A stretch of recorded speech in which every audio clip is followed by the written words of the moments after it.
Here we're going to talk about craniosacral therapy. So, to give you a visual, the infant's skull are all separate suture bones, and these bones are open in an infant until they're about 2.5, but these bones don't fully actually fuse until we are in our 20s.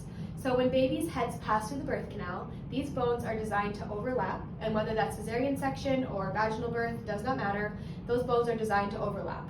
Afterwards, we want to make sure that those bones are nice and rounded out so that A, babies are not getting any flat spots, but in addition, we are supporting the development of the central nervous system, which includes the brain and the spinal cord. So, these bones, the craniosacral therapy is a technique designed to work with these bones. It's very gentle pressure, about the weight of a nickel, and the whole goal is to help guide these bones in the direction post-birth, improving the flow of cerebrospinal fluid around the cranium, which pumps around the cranium and down into the sacrum multiple times per day. It's very gentle, and the idea is to help tone down the stress on the body and the overall nervous system. I'm going to demonstrate very quickly, but then I'm also going to show you a piece at the end that's helpful for you at home. So all these bones have their own points.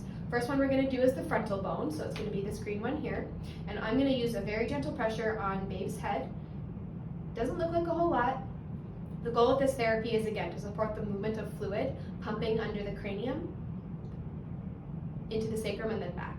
So we hold each point for about 30 to 60 seconds. I'm going to move a little quicker here just for video purposes, but working on the frontal bone here.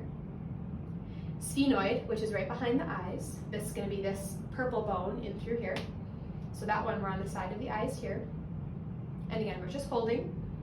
Doesn't look like a whole lot of movement. Gently, I'm guiding the direction forward in this case for the sphenoid bone. Ethmoid, which is going to be in between the eyes. Side note, this is a really good sleep point for acupressure people. Next is going to be parietal, which is the bones on the side of the head, so these ones here. These ones are especially important for babies that have plagiocephaly or flattening of the head. So that instance, we're going to be on the top part of the head right here.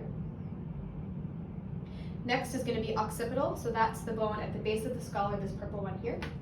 So I'm going to use, again, gentle pressure, get under baby's skull. Sometimes we do this with baby in mom's arms, and that's okay.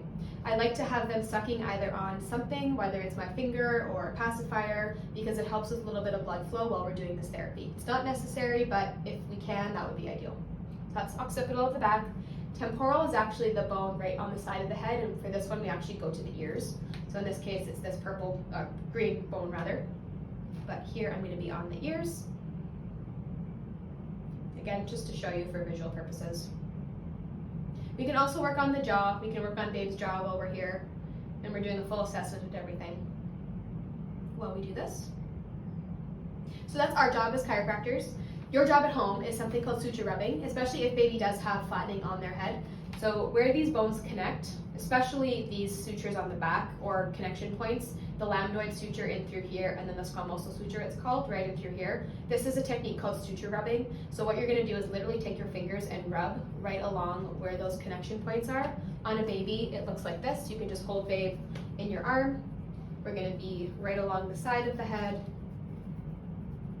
in the squamosal suture, or the side that may be a little flatter. On the back side, it's going to be right along this ridge here, or on the skull, this ridge here. Same thing, 2 fingers. Bath time is a really nice time to do this. You can also just be broad with it. We're trying to bring blood flow here, blood flow to the area to help prevent any flattening, and then also break up anything that might be preventing those bones from rounding out. You can rub along there.